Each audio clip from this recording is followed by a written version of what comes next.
Students, today we are going to discuss about the observables, the quantities which can be measured precisely in the classical mechanics. They are called the observables, and the examples are energy, momentum. And while in the case of quantum mechanics, we are taking the two assumptions. Like, first assumption is this, that each observable A is associated with a linear Hermitian operator A cap in quantum mechanics, and the experimentally measured value of the observable is the eigenvalue of the operator representing that observable. So it means, like, if we are taking the energy, you know this, that the energy operator is the basically Hamiltonian operator, and we will operate Hamiltonian operator on any psi function, and we will get the same function, and the constant value which we are getting would be the value of energy. So this could be represented like, if you are operating h on a psi function, and this is going to give you psi along with this value. Okay, this is the operator which is associated with the energy, and this value is the eigenvalue of the operator. Okay, so this value is the experimentally measured value basically. So in quantum mechanics, this is how we treat the uh, eigenfunctions and eigenvalues. So the second thing is, the average of large number of measurements on any observable for a system in a normalized state is given by the expectation value.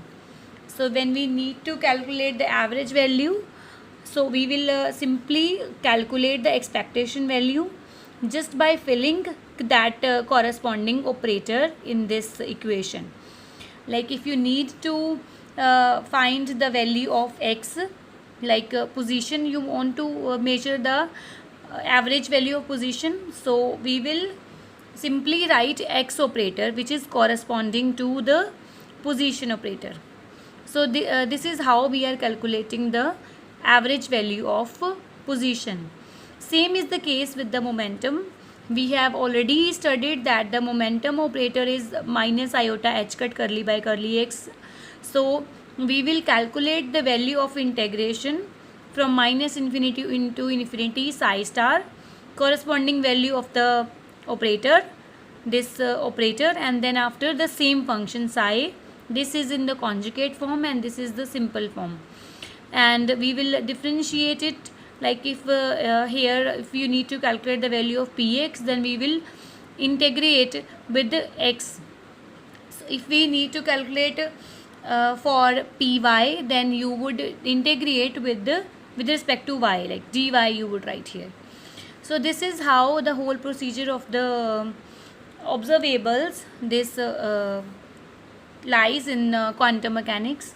So when we are considering these both equation, we can see that the position operator x cap is actually the x component or x coordinate, and the momentum operator for the x component is minus iota h cut curly by curly x. Similarly, we can show that if we need to calculate the value of y component of the momentum, which is py, we need to calculate the corresponding expectation value with this operator minus iota h cut curly by curly y.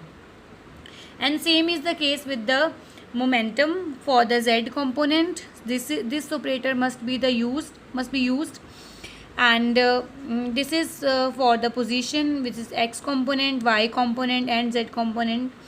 And similarly, for the time, you will simply multiply it by time, and for the energy, we will find out the expectation value, and by using this associated operator, my iota h cut curly by curly t. So remember, this is with time, and these are with the x, y, and z coordinates. Also, there is a negative sign, and but while calculating the energy, the positive sign is there. So next we are calculating the angular momentum operator. So the angular momentum operator or any other operator like this could be built from the basic operators for position and momentum. So classical mechanics, the angular momentum L is given as R cross P. And if we are writing it in determinate form, then we will write like I, J, K. These are the coordinates, basically unit vectors, and the x, y, z component of R vector are x, y, z all, and for P vector they are px, py, pz. So this is the whole vector L. This is the angular momentum vector. So the Cartesian components, they could be given like this. Like if you need to calculate for the I, if you need to calculate the I component or the x component, you will multiply this like y pz minus z py. So we are just opening this determinant, nothing else.